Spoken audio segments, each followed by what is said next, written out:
Thank you very much.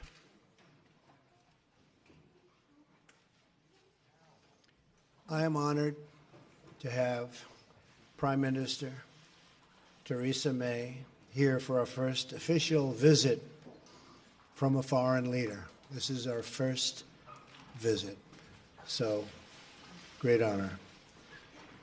The special relationship between our two countries has been one of the great forces in history for justice and for peace. And by the way, my mother was born in Scotland, Stornoway, which is Syria, Scotland.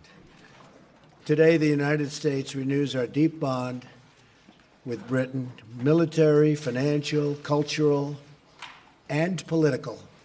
We have one of the great bonds. We pledge our lasting support to this most special relationship. Together, America and the United Kingdom are a beacon for prosperity and the rule of law. That is why the United States respects the sovereignty of the British people and their right of self-determination. A free and independent Britain is a blessing to the world, and our relationship has never been stronger. Both America and Britain understand that governments must be responsive to everyday working people, that governments must represent their own citizens. Madam Prime Minister, we look forward to working closely with you as we strengthen our mutual ties in commerce, business, and foreign affairs. Great days lie ahead for our two peoples and our two countries. On behalf of our nation, I thank you for joining us here today. It's a really great honor. Thank you very much. Well, thank you very much, Mr. President. And can I start by saying that I'm so pleased that I've been able to be here today, and thank you for inviting me so soon after your inauguration. And I'm delighted to be able to congratulate you on what was a stunning election victory. And as you say, the invitation is an indication of the strength and importance of the special relationship that exists between our two countries, a relationship based on the bonds of history, of family, kinship, and common interests.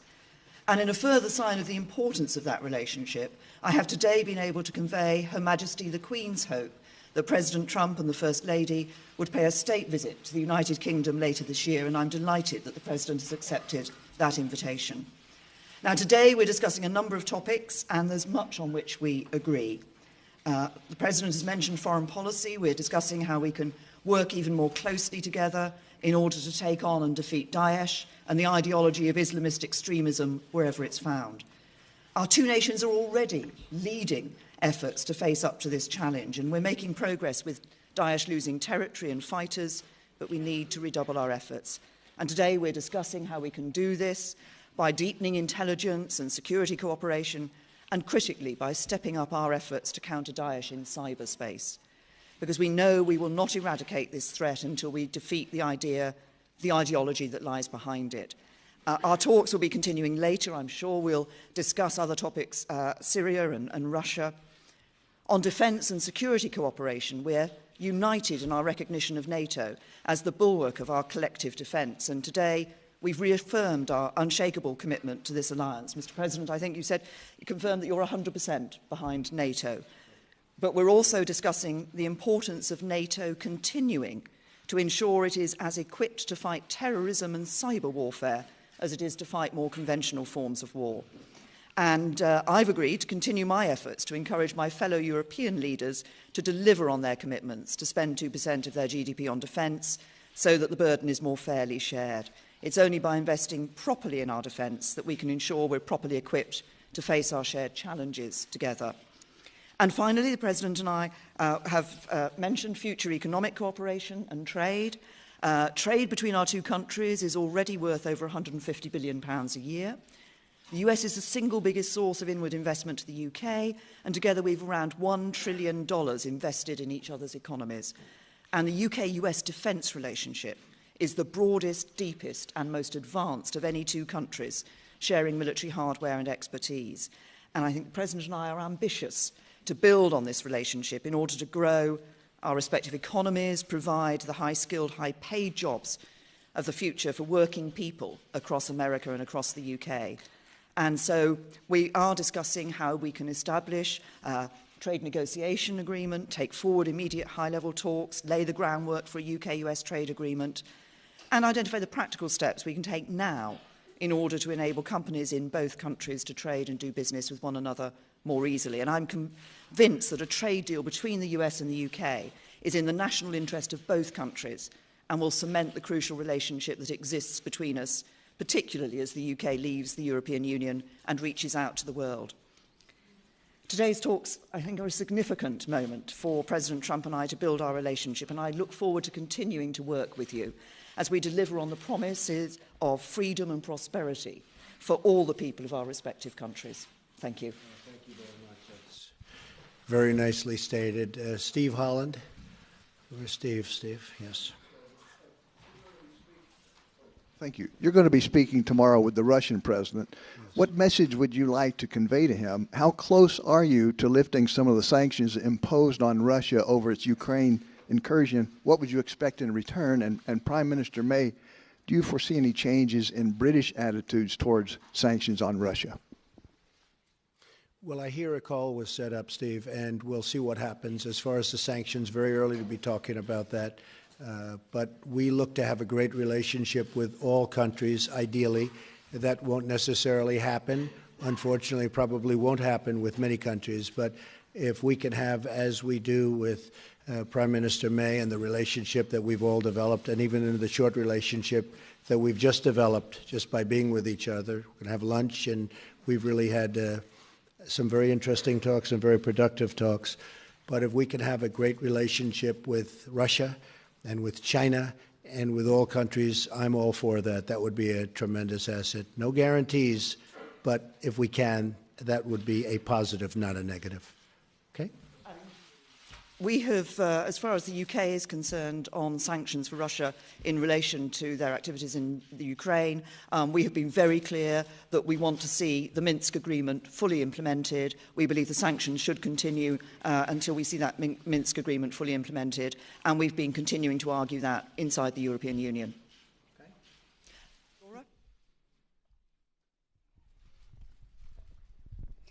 Thank you very much, Prime Minister. Laura Kunsberg, BBC News.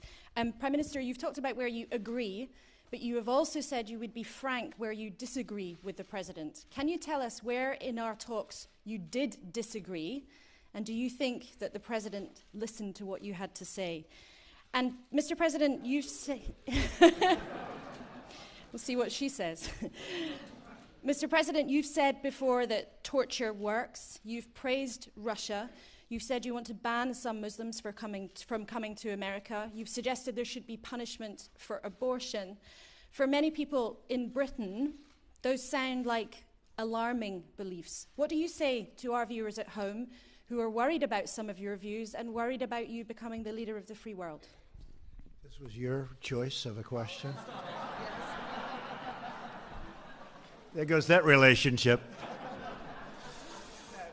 On the issue that you raised with me, Laura, can I confirm that the President, I've been listening to the President and the President has been listening to me. That's the point of having a conversation and a dialogue. And we have been discussing a number of topics. We'll carry on after this press conference meeting and discussing a number of other topics. And there will be times when we disagree and issues on which we disagree. The point of the special relationship is that we are able to have that open and frank discussion so that we are able to make that clear when it happens.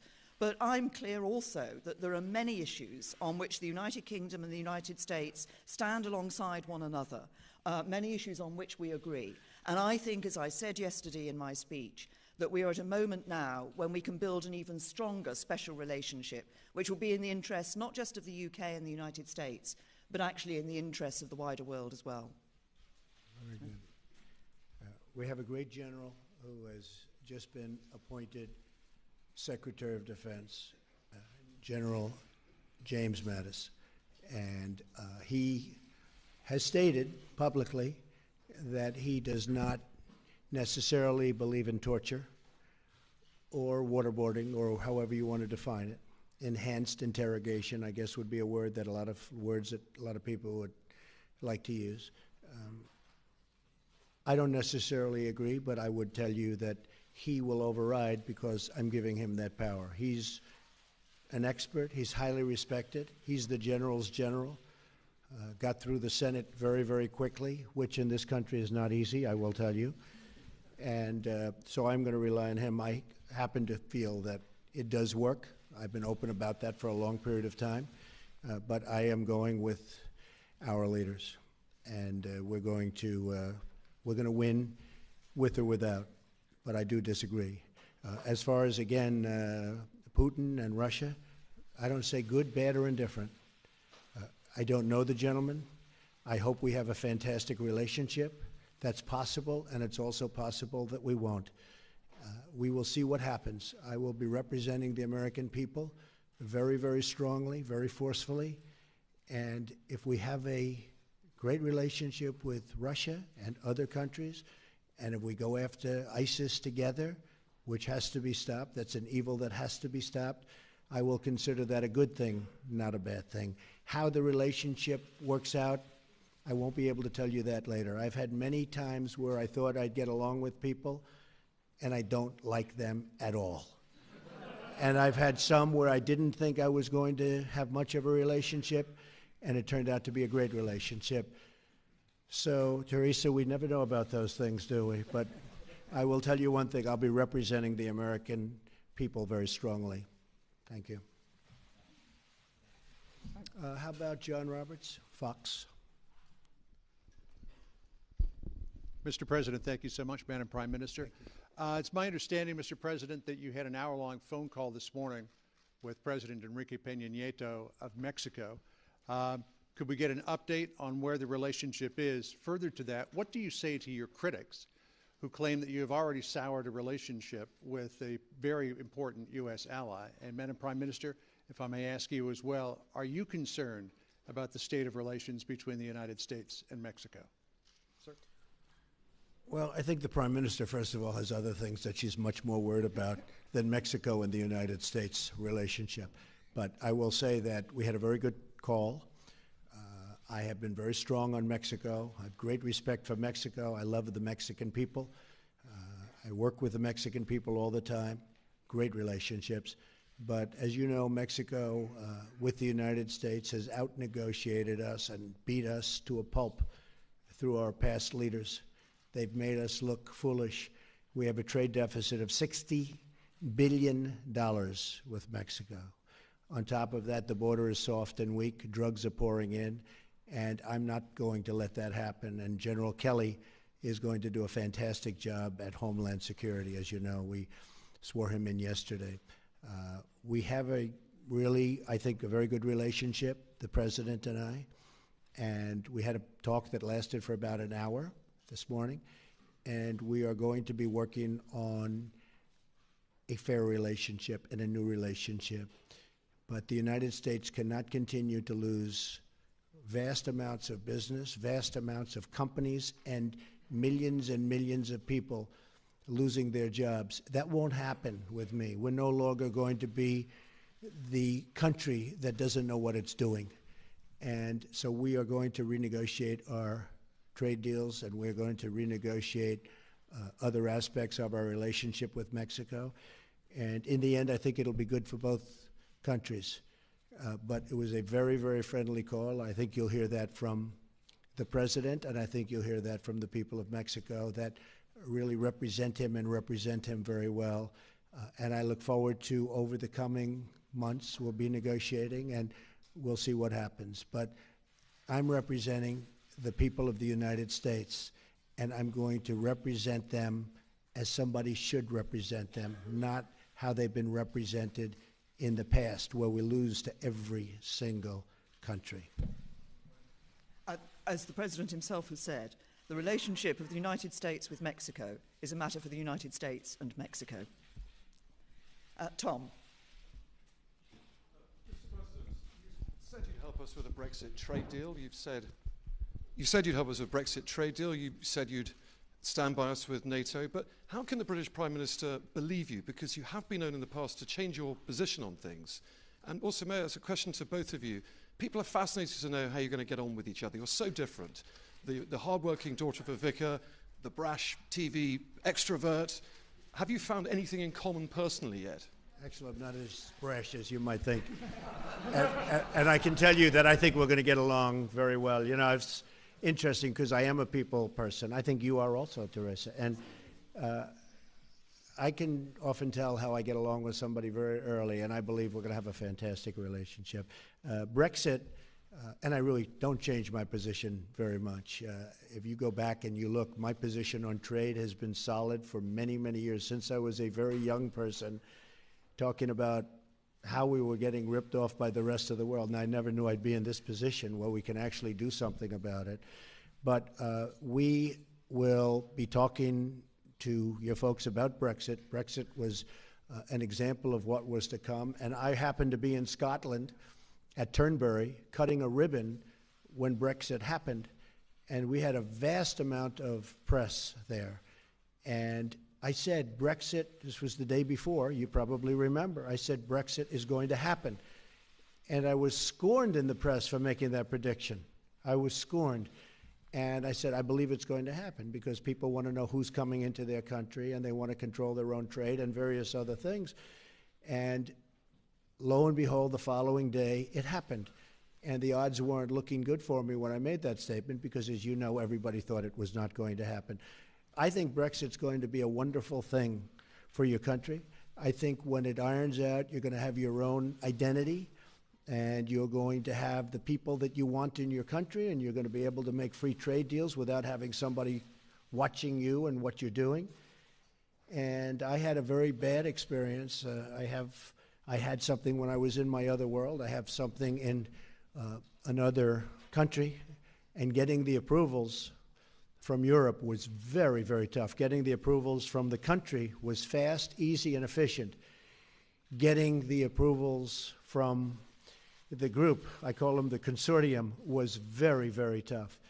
But I thought Brexit, I think it'll go down, that it will end up being a fantastic thing for the United Kingdom. I think in the end, it will be a tremendous asset, not a tremendous liability. Okay? And just on the question you asked me, Tom, I mean, I think as the President himself has said, I think we have already struck up a good relationship. But you asked what we had in common. I think if you look at the approach that we're both taking, I think one of the things we have in common is that we want to put the interests of ordinary working people right up there, centre stage. Those people who, they're working all the hours, they're doing their best for their families, and sometimes they just feel the odds are stacked against them. And it's that interest in ensuring that what we do, that the economies, our economies and our governments actually work for ordinary working people, work for everyone in our countries. I think we both share that. Thank you very much. Thank you. Thank you very much, everybody.